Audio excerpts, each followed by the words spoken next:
Okay, sige. Ang gagamitin natin ay centimeters. Ito maliliit, ha? Yan, okay. Una ay bust line. Ganyan siya. Kailangan straight siya. Yan. Tapos, ipapasok ang isang galing. So, ito ay 92 and a half at 90. Bust line.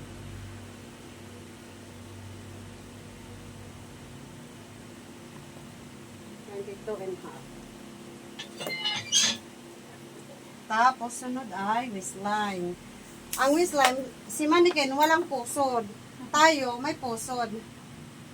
Ilapat mo yung dalawa mong daliri, tapos doon ipatong yung ating ating tape measure. Ganyan. Imagine natin na may pusod si mannequin dito. So, ganyan mo siya. Then, saka patong ang tape measure. 70 siya. 70 si mannequin. 70 centimeters.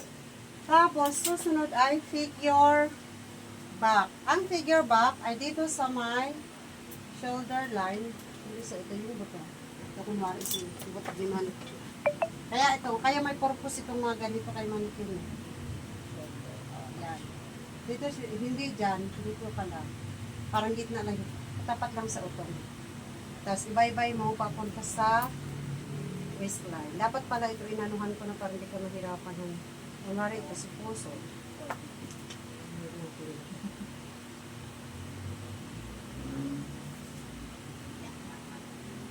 Okay. Ito sa may shoulder din.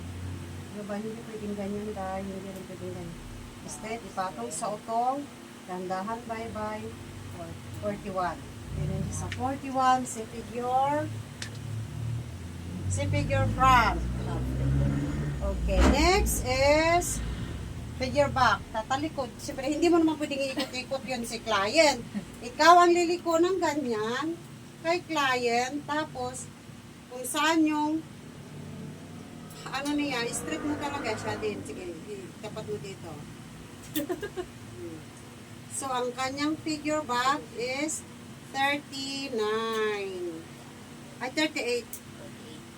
38. 38 siya. So, 38 si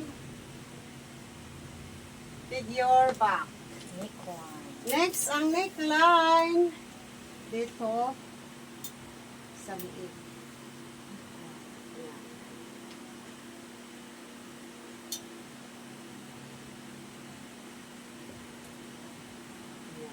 Niya ay 35 or pwede na yan siya 36 kasi si mannequin talaga kasi maliit, so ilagay natin sa 36 ang neckline. Ang susunod ay shoulder line. Dito ka sa likod, ikaw naman ang tatagod, huwag nga paikot-ikotin si client. Shoulder line. So ito ang buto ni client sa balikat is sa kabilang buto. So, ganyan ang mangyayari. Ayan. Sige, pagkatapos ko, ikaw magsusukat nito. 39. 39? 39.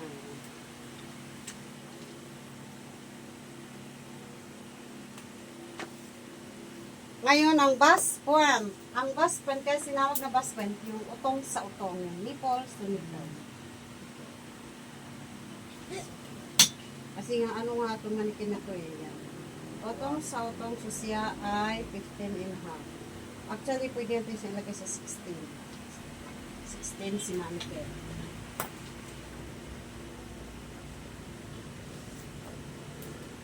Ngayon, si shoulder to bust.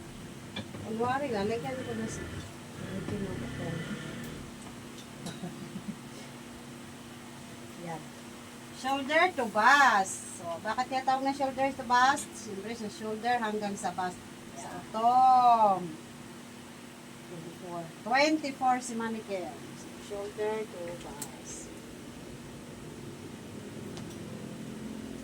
Ngayon, yung hip line, hindi ka basta-basta magsukat sa hip line. Kaya yung iba, nagtatanong sa akin, bakit ma'am yung ginawa ko, hindi lumapat sa puwet. talagang dito daw sa taas, meron sa ilalim. Sabi ko kasi hindi nga tama pagkuha sa hip line. So, ang pagkuha ng hip line, tatandaan mo, ito yung si waist niya, atin na siyang idiretso na hindi na tayo mahirapan. Ito naman ay so, dito sa tagiliran ni waistline, sukat ng waist, bababa ka ng 20 centimeters. Baba. 20 centimeters, sandali lang. Super down. Yan. Pahigin siya. Masyadong gumuwang. Tagiliran sa Sa tagiliran ni waistline, yan, bababa ng 20 centimeters. O, ito yan siya. down 20 centimeters. Down 20 centimeters din. At saka mo siya iikot. Hindi ka basta dyan talaga. Kailangan 20 centimeters. Yan ang pagitan niya. Saka ikot. Oo. Kukunin ang sukat. So, ang kay mannequin is, tingnan mo. Talaga yun. Sige. 90. Kukunin ang 90 kay mannequin. 96. Pero na yan pa ba? Okay, sige. Ngayon ay, natandaan mo na kung ano yung mga measurement kung paano magkuha ha. Okay, sige. Ulitin natin. Ikaw naman ang kumuha rito. Iano ko lang sa'yo kung saan ang bust line, saan ang waistline. Okay, sige. Sukat, anong tawag ate? Bust line. Sukat ang bust line. Oh, bust line dito. Ito yung bust line. Round. Ano ba yan? Sige. Bust line. Ikot siya.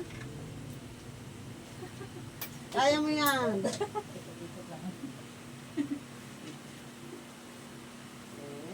Sa centimeters, yan nasa inches ka. Sa institute. Okay. Taas. Hindi pwedeng ganyan, nasa likod. Kung ano Nasa yung likod. dito, yan, straight talaga yan dyan. Ay, hindi pa nakahit. Patong sa utong pa rin. Basta kung saan yeah, yung utong, yun may papatong. Kaya pagkuha mo ng sukat kay client, make sure na hindi lumawlaw yung sa likod. Sa bust line. Kailangan hindi babagsak ang sa likod. Kaya mo yan. Bakit hindi? Ano ba dyan? Bakit hindi? Dito ay 92. Teka. 92.5. Bakit?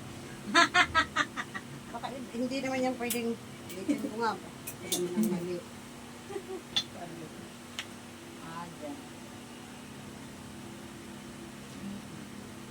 Oh, 90 nga. Oh. Kasi na ito, hindi, 90 nga ito. Lahat sa'yo ay, dito natin Wait lang. ulit.